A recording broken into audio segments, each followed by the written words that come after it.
those of you who have been following me on my channel, you know that I have been journal writing for a number of years now.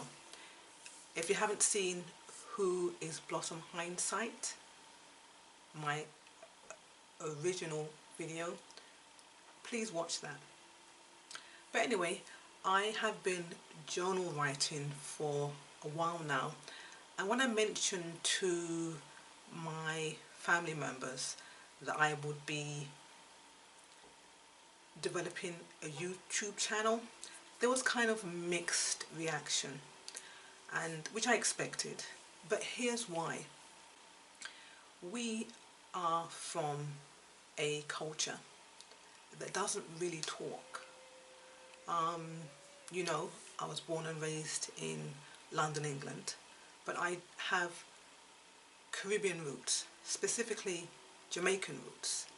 And over the years, as I've gotten to know more and more about my roots in Jamaica, primarily through my mum, I realized that we really do come from a culture that historically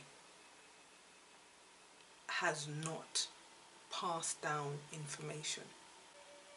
And maybe because I recognized that over the years, I started to write more and more journals, because I know that when that generation of people pass on, the stories go with them unless they are documented.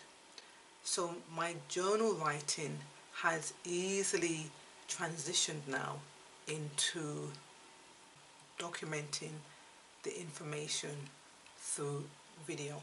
And I'm glad that we're living in this time of technology where this can be done.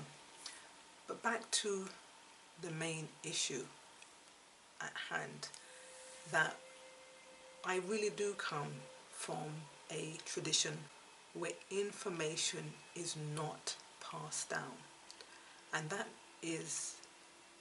has and will remain a big problem if we don't see that, because the information that has not been passed down is information that can be used to enrich our lives, to help us move through each stage in life, and empower us as a family and as a group of people. So imagine that I have been asking myself the question, are you talking too much, Blossom Hinesight?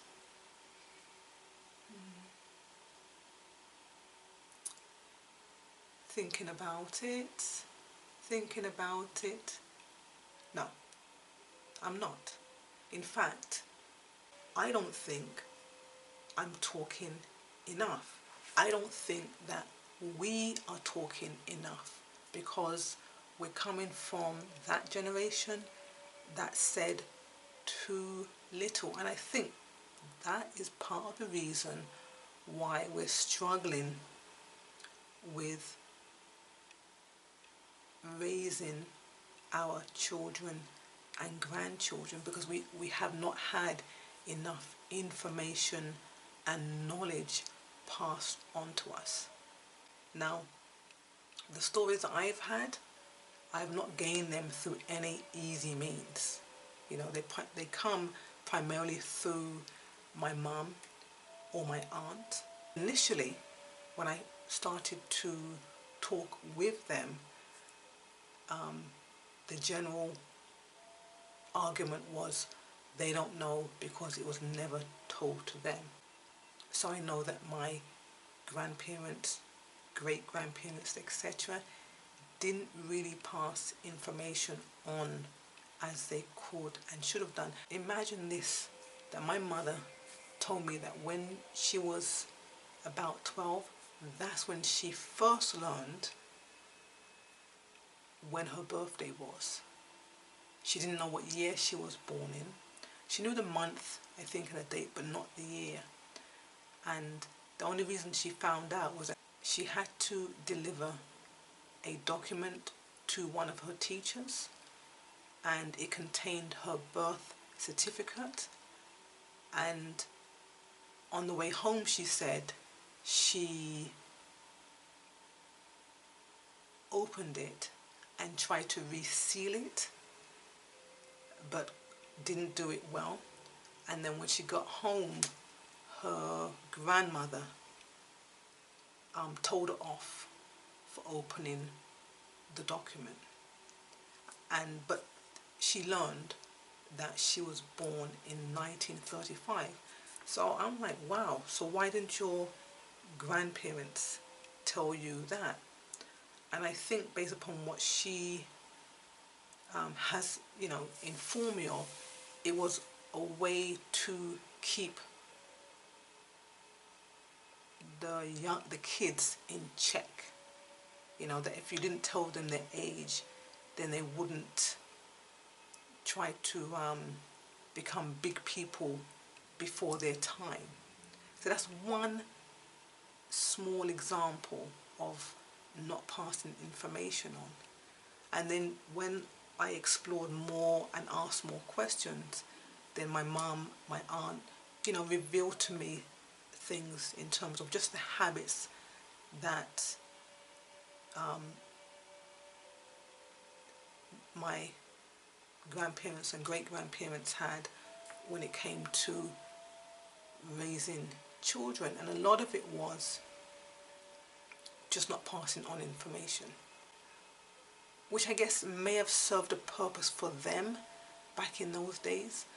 But as time has gone on and my mom's generation moved from one country to another, and in this case Jamaica to England, and became part of that Windrush generation,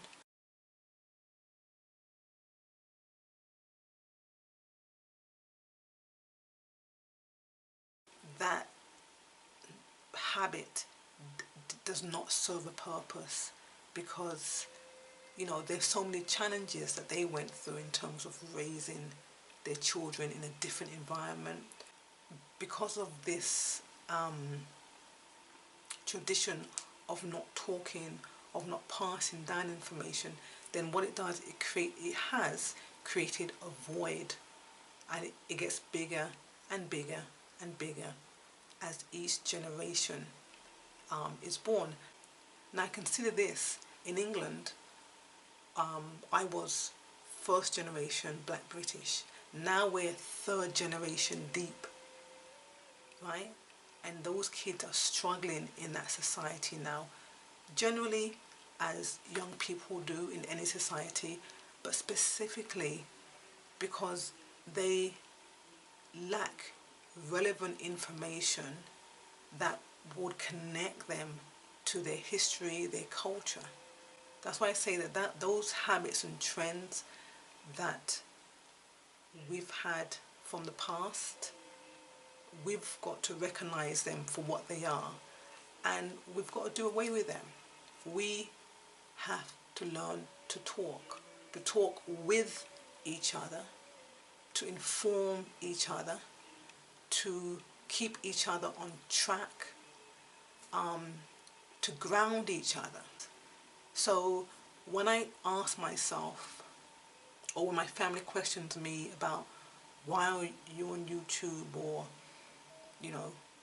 don't chat my business, or things like that, there's a greater cause to this. This is not about jumping on YouTube and chatting anyone's business or revealing this about the family. This is about trying to fill the void, trying to inform, trying to create some type of foundation that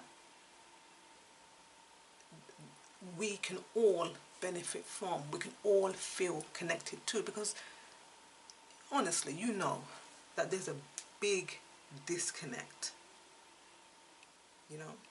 And I'm talking about personally in my own family and perhaps generally in yours. And that disconnect spills from the family to the community to the society at large. So, Blossom Hindsight, are you talking too much? Hell no. I'm talking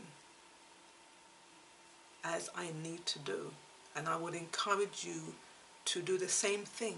Find a, find out about the stories in your own family. Help fill the void.